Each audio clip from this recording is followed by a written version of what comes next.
Good morning, students. Welcome to our third lesson on business management. Today's theme is gaining experience, personal details.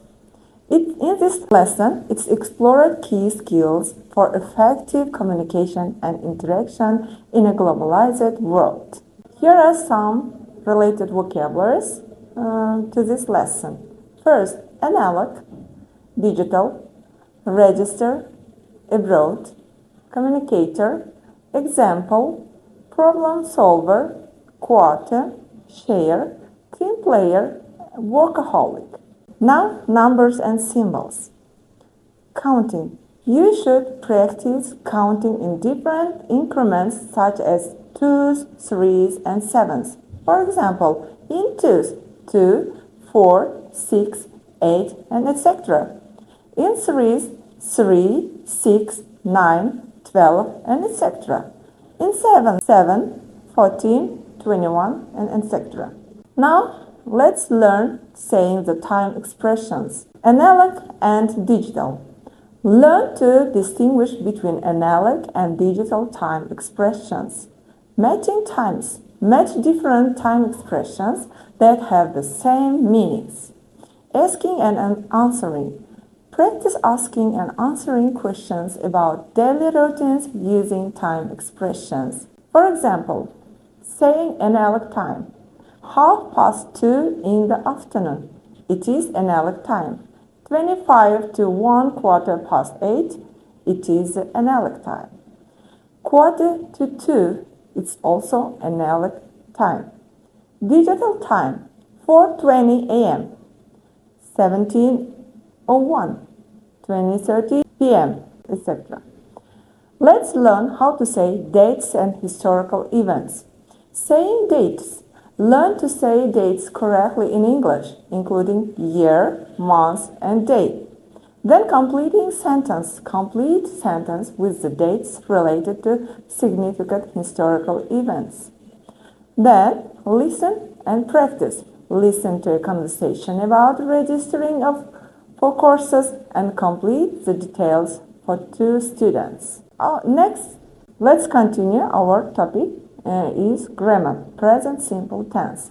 Everybody knows that formation of present simple is in the positive sentence, subject plus verb, ses in the third person singular. Negative form is subject plus don't and does or doesn't plus verb. Interrogative sentence is formed do, does before the subject, then plus verb. For example, I live in Uzbekistan. She likes an ice cream. These are positive sentences. They don't speak Spanish. My brother doesn't finish his work. They are negative form of present simple tense.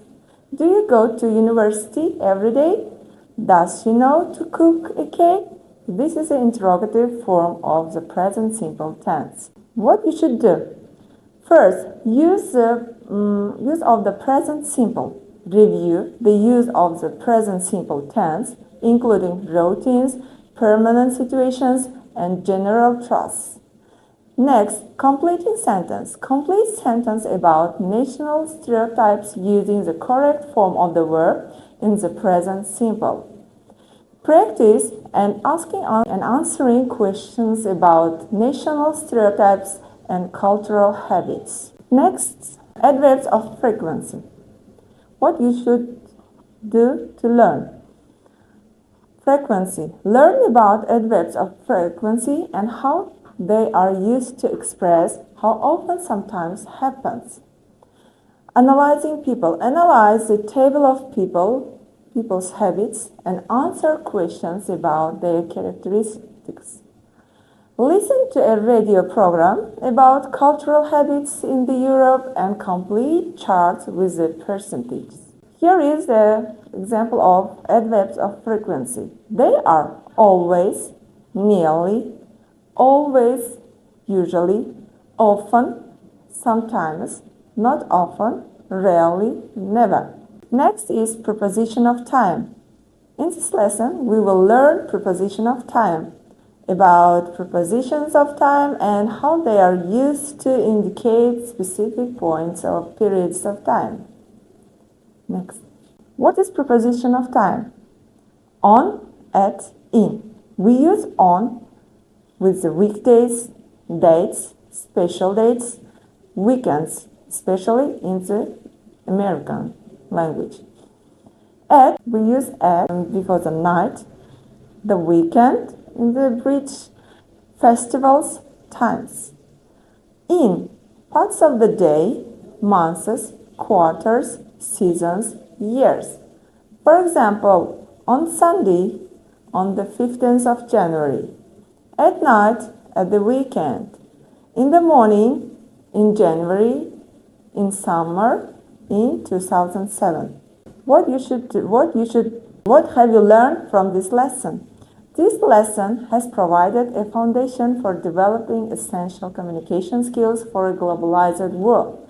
By mastering numbers, time, dates, and grammar, you can confidently navigate diverse cultures and build meaningful connections. Thank you for your attention. See you next lesson.